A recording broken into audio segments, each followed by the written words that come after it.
Hi, I'm Yael Arbakari, and this is the story of how a hastily eaten breakfast led me to contemplate my need for daily mindfulness, a new thoughts and theory blog.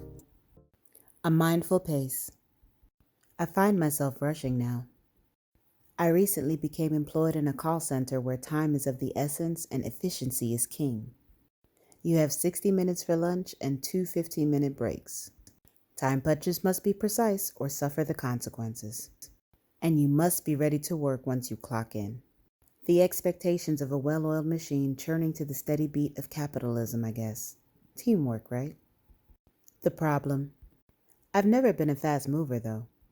Even as a child, I tended toward dawdling, moving at my own pace as I took in the sights and sounds of the world, marveling at the beauty of things like the way raindrops rolled off leaves, or how certain clouds vanished on hot summer days, or how neighborhood birds have such delicate and aggressive conversations with one another, letting my imagination run wild with theories of what they talked about.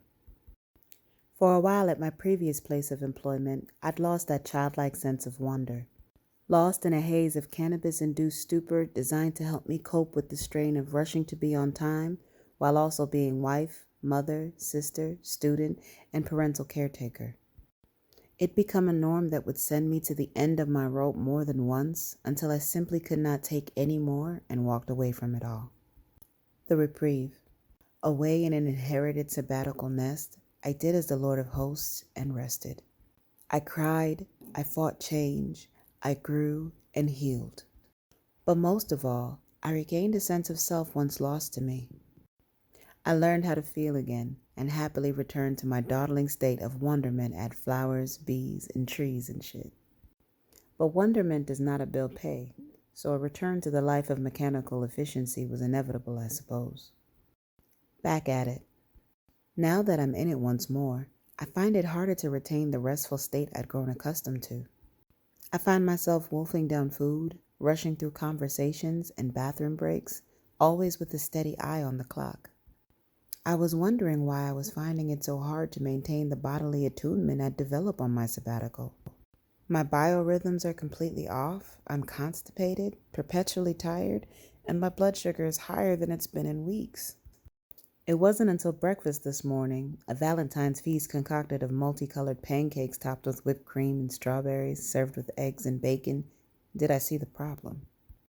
A revelation. My plate was nearly clear before I realized I had not tasted my food. There was no enjoyment. I was just eating. A painful realization for a person who lives to craft meals and then marvel as I consume them. It was at that moment I came to understand the strain of capitalism on this body of mine. I fortunately have an outlet and an intended end date in mind, but it made me wonder about those who didn't. The grandmother working the Wendy's drive-through window at 6:30 in the morning because her Social Security check can barely cover rent, let alone food. Or the young man with 3 jobs who stopped pursuing his dreams of becoming an artist to stack his paper atop worn bones and achy joints begging for a day off. A lot to ponder over a hastily eaten breakfast, I know, but I can't help wondering if the staggering rate of sickness and disease in this society is our bodies telling us just how toxic the structure is. The one that demands us to work efficiently and effectively until we die. No wonder suicide and cancer rates are where they are. Maybe a solution? So how do we solve the problem? I wish I could say I had the cure-all, but I don't. There aren't enough fresh fruits and vegetables, alkaline water units, or essential oils that can solve it. The only thing I can do is honor the challenge that was given to me by my godsister earlier this year.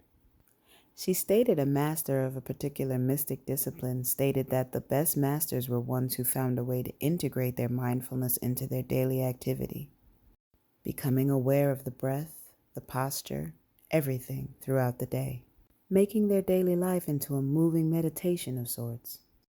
I had feared doing this because along with my dawdling comes a tendency towards daydreaming, so presence of body is rarely something I excel at.